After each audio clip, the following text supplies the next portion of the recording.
Bueno, muchas gracias, Viviana, y aprovecho para agradecerte mucho la invitación, a vos y a todo el equipo organizador de estas jornadas de filosofía en la Patagonia Sur. Para mí es un gusto muy grande estar acá. Recién le comentaba a Viviana que yo estuve aquí en Caleta en el año 96 y en el 97 en una actividad en el marco de unos cursos de formación docente, por un acuerdo que tenía la Universidad de Buenos Aires en esa época con la provincia. Vimos varios profesores de distintas áreas, de filosofía, de historia, lengua, y fueron unas jornadas muy ricas, muy intensas, de mucho vínculo con los profesores y las profesoras, y las hicimos acá en Caleta y en Río Gallegos. Y yo tengo un recuerdo, digamos, imborrable de aquellas jornadas de trabajo, pero eran cursos que se transformaron en realidad en talleres de discusión con los colegas y las colegas, digamos, muy intensos, en los que yo creo que aprendí más yo que lo que podría haber enseñado. Así que tengo un enorme recuerdo. Entonces, para mí ha sido volver acá. De alguna manera me reflotó aquellos gratos recuerdos, así que es muy lindo por ese motivo también. Estuve pensando, digamos, el trabajo en el contexto de las jornadas de filosofía, y me pareció interesante vincular un poco, como anticipa el título, la cuestión filosofía, educación y política en el marco de lo que puede ser la educación actual. Yo me preguntaba, ¿no?, ¿qué sentido tiene enseñar filosofía hoy? Si uno se pregunta qué sentido tiene enseñar filosofía hoy, arrastra otra pregunta, ¿no? ¿Por qué filosofía hoy? ¿Cómo pensar que puede haber un deseo de filosofía? ¿Es posible? ¿Se puede generar ese deseo de filosofía? Entonces eso me permitió vincular algunas cuestiones de la filosofía con la educación, y van a ver que está un poco hecho en una clave política, en alguna medida también. Así que bueno, el trabajo es eso, después conversaremos y me dirán lo que les pareció. Toda enseñanza de la filosofía, o en un sentido más genérico, toda transmisión de la filosofía, presupone a su vez una idea de filosofía. ¿De qué es filosofía? Definir o caracterizar la filosofía es un problema tradicional de la historia de la filosofía. Se podría decir que cada filósofo o cada corriente filosófica de alguna manera definen una idea o una concepción de la filosofía. No hay algo así como un saber filosófico neutral compartido por todos.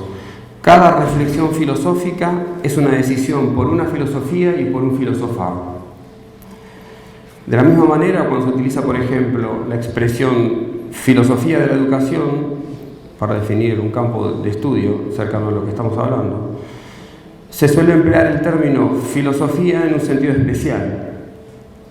Por un lado, se asume que la filosofía de la educación sería una suerte de reflexión de la filosofía sobre la educación, como si la filosofía analizara desde su saber definido y acotado a la educación, entendida como una objetivación de un campo particular de ciertos saberes y prácticas existentes. La expresión filosofía de la educación se ha utilizado también para referir algo así como el sentido o el espíritu de la educación, como si la filosofía fuera la que aportara a la educación su fundamentación o sus principios, o bien sería la que explicitara sus valores entre comillas. En cada uno de estos casos se está presuponiendo una idea de filosofía. La perspectiva que a mí me interesa desarrollar implica construir una zona de encuentro entre la filosofía, la educación y también la política. Es decir, voy a considerar a la filosofía no como un saber explicativo o fundamentador de la educación que volcaría sobre ella pautas normativas, epistemológicas o axiológicas, sino como una mirada analítica, desnaturalizadora y problematizadora de diversos aspectos de la cuestión educativa. Como sabemos, la filosofía, más que un saber, constituye una determinada forma de relacionarse con los saberes. Es un deseo de saber, según su famosa etimología. Y en este sentido, intenta diseñar un horizonte conceptual diferente de los saberes disciplinares, trazando líneas demarcatorias originales o haciendo visible quizá lo que estaba oculto. Pero ahora bien, ¿qué filosofía pondríamos en juego para promover este encuentro entre filosofía y educación? Y en un sentido más acotado, ¿qué filosofía debemos poner en juego para pensar la actualidad de dicho encuentro? Lo que nos lleva a una pregunta fundamental. ¿Por qué sería significativa hoy la filosofía para pensar nuestro presente? ¿Por qué puede ser actual el deseo de filosofía para interrogar nuestro mundo? Mi exposición se va a centrar entonces en proponer una concepción de la filosofía que intente responder estos interrogantes y para que desde ella podamos iluminar un vínculo renovado con la enseñanza y con la educación en clave política. Pues bien, nos preguntamos entonces, ¿por qué filosofía? ¿O por qué filosofía hoy? ¿Por qué querer hacer filosofía en este mundo actual? La pregunta es apremiante por el desafío que provoca nuestro presente y por el compromiso vital a que aspiraría una posible respuesta. En sentido estricto, como adelantamos, la filosofía no reflexiona sobre el presente como si ella fuera un saber constituido que objetiva una realidad y la interpreta ascéticamente desde sus categorías. El presente irrumpe en la filosofía desde múltiples interrogantes y la filosofía intenta posibilitar un lugar común de pensamiento que los pueda llevar al concepto. Pero ¿qué filosofía desear? Comenzar a ensayar una respuesta implica tener que involucrarnos ya en una filosofía, ya que supone tener que responder en acto a la pregunta ¿qué es filosofía? Entonces, nos moveremos en este terreno para extraer diversas conclusiones parciales que apuntarán a establecer, como propusimos, una relación entre la filosofía, la política y la educación. Para Alain Badiou, el deseo de filosofía tiene 4 dimensiones, que la llama. Una dimensión de rebeldía, otra de lógica, otra de universalidad y finalmente otra de riesgo. Voy a adoptar estas 4 dimensiones como punto de partida para pensar el deseo de filosofía en la actualidad y en particular evaluar qué consecuencias puede tener esta concepción de la filosofía en el vínculo que plantea la propia filosofía con la educación y en la posibilidad de su enseñanza también. Un poeta presta ayuda al filósofo para comenzar a construir esas 4 dimensiones. Arthur Rimbaud, en un poema llamado Democracia. En ese poema Rimbaud muestra con ironía su desazón frente a la voluntad imperialista de la supuesta democracia existente entonces, ejemplificada por el colonialismo de la Tercera República Francesa, y utiliza la expresión revueltas lógicas, o rebeldías lógicas, podríamos indicar.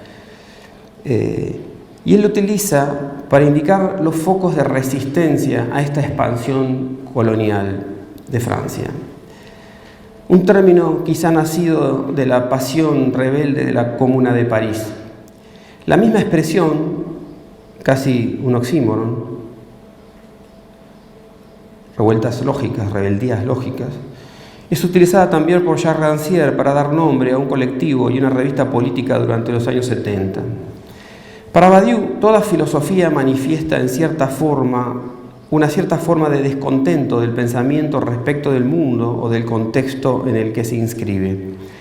No se trata de someterse al estado de las cosas, sino de ponerlo en cuestión, de objetar su naturalidad o de cuestionar su legitimidad. Esta es entonces la dimensión de rebeldía que tendría la filosofía. Pero a su vez exhibe una determinada manera de argumentar y de dar lugar a la razón de ello. Se trata de una construcción que pretende desarrollarse dando cuenta de su articulación y coherencia. La dimensión lógica expresa esta característica, soportando la tensión de esa contraposición. Otro poeta inspira a Badiou para completar la dimensión que otorga al deseo de filosofía. Y esta vez se trata de una sentencia. Todo pensamiento emite una tirada de dados, que se encuentra en el extraordinario poema de Stéphane Mallarmé llamado Una tirada de dados jamás abolirá el azar. La filosofía para Badiou propone conceptualizar las particularidades que incitan el pensamiento y al mismo tiempo no se agota en algo determinado ni está dirigida a unos pocos, sino presupone que todos los seres humanos piensan y en tal sentido está orientada hacia todos. En esto radica su dimensión universal. Pero a su vez supone un riesgo, ya que pensar implica siempre una decisión sometida a las circunstancias de lo no previsto. Se trata de una decisión que se toma sin las certezas del resultado. Es una apuesta, ese es el tirar de dados de Mallarmé. Apostar por el pensamiento supone estar siempre ante lo aleatorio de lo impensado y ante la ocurrencia de lo nuevo. Esta es su dimensión de riesgo. Estas son entonces para Badiou las 4 dimensiones que sostienen siempre el deseo de filosofía: rebeldía, lógica, universalidad y riesgo, todas soportadas en un mismo espacio de tensiones. Pero ahora bien, el mundo contemporáneo somete estas dimensiones a severas dificultades. La dimensión de rebeldía está objetada porque el mundo actual, en su manifestación hegemónica del capitalismo planetario, se presenta a sí mismo como ya libre y supuestamente organizado alrededor de esa libertad. Este mundo está iluminado por la idea de un equivalente universal absoluto, las mercancías, y por la posibilidad ficcional para la mayoría de acceder a ellas. Tanto los productos, los bienes o servicios como el pensamiento están sometidos a la uniformidad monetaria y en este sentido todos terminamos formando parte del libre mercado. Todo y todos tienen un precio. Todo ya está incluido en este mundo de productos. Solo se trataría de poder adquirir lo que se desea. El mundo exhibe publicitariamente y comercializa no solo su libertad, sino su manera de pensarla. En este sentido, cada intervención disruptora es rápidamente codificada e intentada neutralizar, llevándolo al plano del libre juego de las opiniones. Cualquier rebeldía es asumida como un objeto más de consumo, con sus consumidores específicos y sus maneras de vincularse y expresarse. Se presupone que este mundo es el único posible y los cambios aceptados son mejoras internas que irán puliendo lo que ya hay. El mundo del capital globalizado no puede ser más que hostil a esta dimensión rebelde de la filosofía. La objeción a la dimensión lógica se manifiesta en el caótico escenario de la comunicación y la información, verdadera clave de sentido de toda interrelación actual. La comunicación homogeneiza en su aparente diversidad el espectáculo de un mundo de imágenes desconectadas e incoherentes. Nuevas imágenes y palabras aparecen siempre para cubrir, borrar o olvidar rápidamente lo que acababa de ser dicho o mostrado. La comunicación masiva transforma el mundo en un espectáculo en el que constantemente las relaciones se diluyen y se rehacen, volviéndolo todo un confuso conglomerado en el que lo último sepulta rápidamente lo anterior. Todo intento de construcción o de articulación estalla rápidamente en nuevas imágenes que anulan por obsoleto el panorama vigente hasta entonces. La dimensión universal tiene su cuestionamiento en la entronización de un mundo fragmentado y especializado. Los cada vez más acuciantes requerimientos de especialización y configuración técnica de las cosas hacen vislumbrar lo que puede ser considerado transversal o significativo para todo pensamiento. El mundo, y en especial el mundo del saber, exigen la especialización al grado de la minucia. La minuciosa especialización tiene como consecuencia paradójica que cada vez es más difícil el diálogo. Desde la particularidad de los saberes hipertecnificados se pierde de vista el pensamiento de lo general. Quien se dedica hoy a la filosofía, por ejemplo, no es un filósofo en el sentido tradicional, sino un investigador que ha objetivado científicamente un área de estudio recortada y precisa a la que dedica íntegramente su tiempo como exégeta o como filólogo. La filosofía no aborda más las grandes preguntas sobre el mundo, la vida. Se dedica a los interrogantes muy específicos del saber ultra especializado, del modo en que lo hacen las ciencias exactas o naturales. Finalmente, la objeción a la dimensión del riesgo que supone el deseo de filosofía se manifiesta palmariamente en un mundo que está entregado a la seguridad calculadora. Este mundo no favorece compromisos ni decisiones arriesgadas porque está obsesionado con el control de lo que se dice y hace. La vida actual, volcada a la preocupación constante por su seguridad y la limitación de cada acción, es poco fértil para la intervención creadora y arriesgada del pensar. Se ha asumido vivir en una sociedad en la que la prevención, el cálculo egoísta o el miedo determinan en última instancia el destino de nuestras acciones. Ese miedo es en realidad miedo a un otro o a lo otro, siempre amenazante u hostil, que justifica cualquier medida autoprotectora, preventiva o punitiva. El mundo contemporáneo ofrece entonces 4 obstáculos principales a las dimensiones de rebeldía, de lógica, de universalidad y de riesgo al deseo de filosofía. Estos obstáculos serían, sintetizándolos, el reino de las mercancías, el imperio de la comunicación, el requerimiento de especialización técnica y la necesidad de seguridad. Ahora bien, ¿cómo podría la filosofía asumir este desafío? ¿Cómo enfrentar estos obstáculos? ¿Podrían sostenerse las 4 dimensiones propuestas del deseo de filosofía en este mundo contemporáneo? A los efectos de esta exposición no me va a interesar seguir puntualmente los desarrollos que ofrece Badiou a tal efecto, sino más bien reparar en una de sus ideas, la que específicamente establece que para sostener la filosofía su deseo en el mundo actual, deberá proponer un punto de detención. Tendrá que estar en condición de ofrecer al pensamiento una posibilidad de interrupción del régimen de circulación sin fin. Y hago una cita de Badiou. La filosofía debe examinar la posibilidad de un punto de interrupción, no porque todo esto deba ser interrumpido, sino porque el pensamiento debe estar al menos en condiciones de evadirse de este régimen y tomar posesión de sí mismo, de nuevo, como algo distinto a cualquier objeto de esta circulación.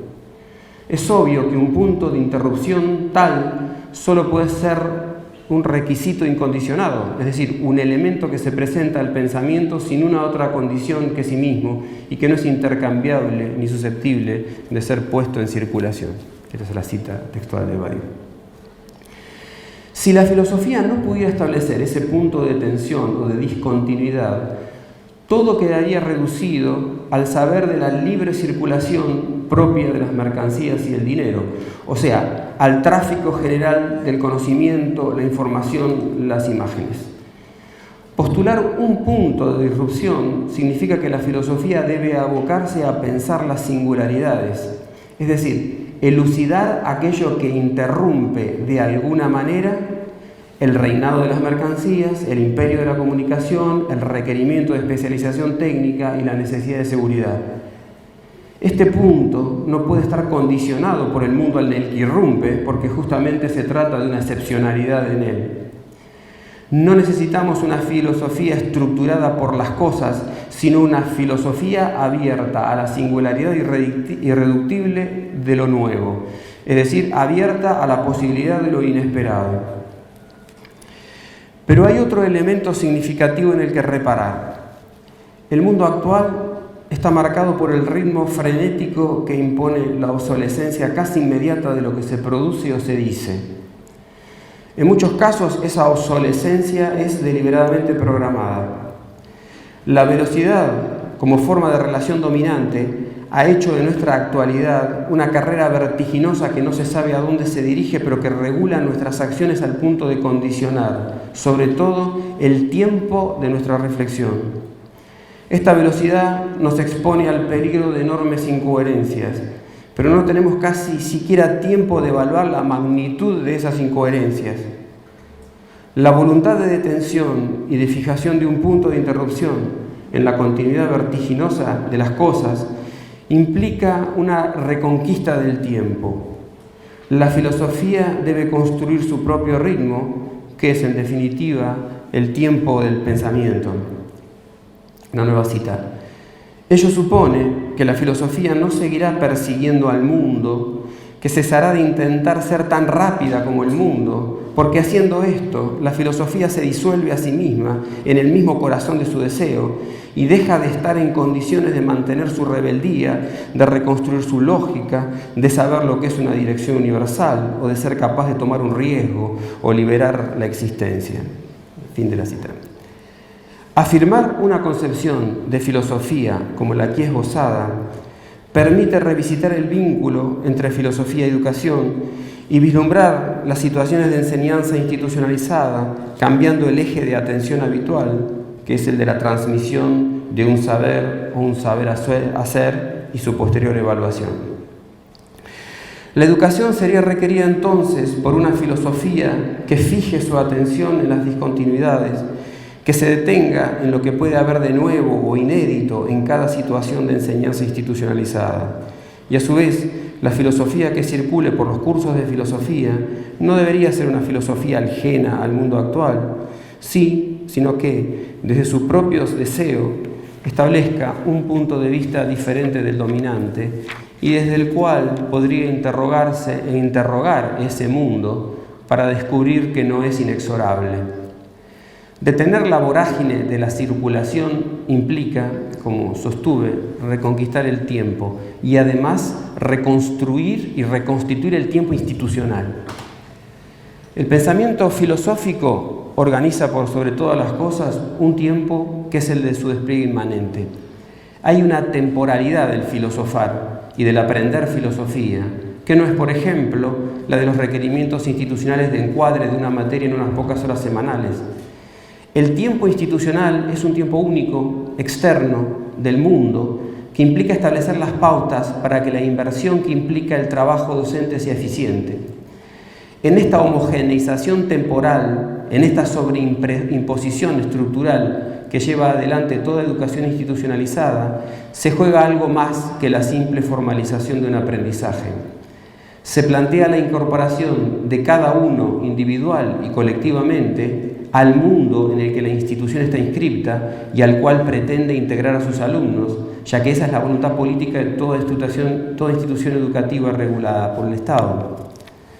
Una filosofía que sostenga su deseo en una dimensión de rebeldía, de lógica, de universalidad y riesgo, permitirá, desde la propia filosofía, objetar ese mundo y esa institucionalidad. Por cierto, toda situación educativa posibilita encuentros de personas, de saberes, de deseos. Y los encuentros tienen siempre algo de aleatorio, de imposible de ser previsto o condicionado. En esos encuentros podrá ocurrir algo o tal vez nada. De esos encuentros participarán docentes, estudiantes y saberes en un marco regulado sociopolíticamente. Cada situación educativa supone una repetición y a su vez la posibilidad de su alteración. Que haya sujetos educativos estará vinculado íntimamente con la irrupción de algo que interpele los saberes ya establecidos de una manera singular y transforme a quienes han participado de ese encuentro. Esa interpelación es de manera ejemplar la acción del pensamiento. Esto plantea el desafío para quien enseña de decidir en última instancia cómo habitar aquello que excede lo programado, que es la expresión de la reproducción. En otros términos, cómo relacionarse con lo que puede llegar a ser, bajo ciertas circunstancias, una disrupción o un punto de detención de la continuidad prefigurada. No sería posible establecer de antemano dicho cómo, ya que excede los saberes que dan cuenta de lo que hay. Este punto de arribo abre una perspectiva importante. Otorga al maestro o al profesor una participación singular en la construcción compartida de conocimientos, en la medida en que lo coloca en la circunstancia de tener que tomar decisiones que involucran toda la situación y encima la desbordan. Pero esto solo es posible poniendo una filosofía en juego y recreando la función docente de acompañar, estimular, transmitir y provocar. Considero que la acción docente de todo acto educativo debería ser disponer los saberes de una manera especial, de modo tal que puedan interpelar y ser interpelados por todos. En un artículo llamado 10 tesis sobre el teatro de Badiou, en especial la primera tesis titulada El teatro piensa, Badiou introduce una reflexión que nos permite ensayar algunas analogías con las disrupciones que pueden tener lugar en el marco de la situación educativa. En ese texto se entiende al teatro como una disposición de componentes disímiles: un texto, un lugar, actores, vestuario, luces, público, cuya única existencia común es la representación. Cada función reúne esos elementos de una manera singular, ya que más allá de que noche a noche se repita la obra, cada representación constituye una combinación inédita de todos esos elementos. Para Badiou, esa disposición de componentes produce ideas. La llama ideas teatro, por generarse en ese contexto. Esto quiere decir que cada representación es una posibilidad abierta al pensamiento, porque se trata en definitiva de ideas. Pero lo más significativo del planteo es que considera que esas ideas son incompletas. Por lo tanto, no se trata de la transmisión acabada de una idea ya elaborada y definida. La puesta en escena ofrece una posibilidad inédita de vincularse con un conjunto de componentes que tiene una actualización posible en cada función. La función es la complementación y, por lo tanto, una posible finalización de esas ideas o puestas en juego. Actores, texto, puesta, público, son los elementos que confluyen en una combinación posible que está siempre liberada al azar del encuentro. El inicio de cada función propone un vínculo en el que deberán involucrarse todos los elementos intervinientes y muy especialmente los asistentes, los espectadores, entre comillas, que en realidad no son meros espectadores, o sea, no son meros sujetos pasivos, porque participan de la posible construcción de esa idea común. El éxito o el fracaso de la función dependerá de que las ideas ofrecidas se completen o no. Si quedan sin terminar, si lo que ocurre es unilateral, el teatro habrá fallado. Según Badiou, si hay teatro, esto es, si hay idea, teatro, se completa en la situación particular de función esa idea y podemos decir que se ha producido un acontecimiento de pensamiento. No desarrollaremos la cuestión esta, pero nos resulta sugerente poder establecer algún tipo de analogía con las situaciones educativas. Tal como hemos presentado los elementos que convergen en los encuentros propios de estas situaciones, saberes, maestros, alumnos, contexto social e institucional, etc., vemos que la posibilidad abierta al pensamiento de cada acto de enseñar puede tener similitudes significativas con lo que Badiou establece para el acto teatral o el pensamiento teatro. Una buena, entre comillas buena, enseñanza no sería aquella que logre transmitir sin alteración las ideas pensadas por otros, sino fundamentalmente la que logre que los saberes puestos en juego sean interpelados singularmente. Esto permitirá que quienes participan del encuentro puedan posicionarse subjetivamente frente a ellos y constituirse a partir de ese posicionamiento.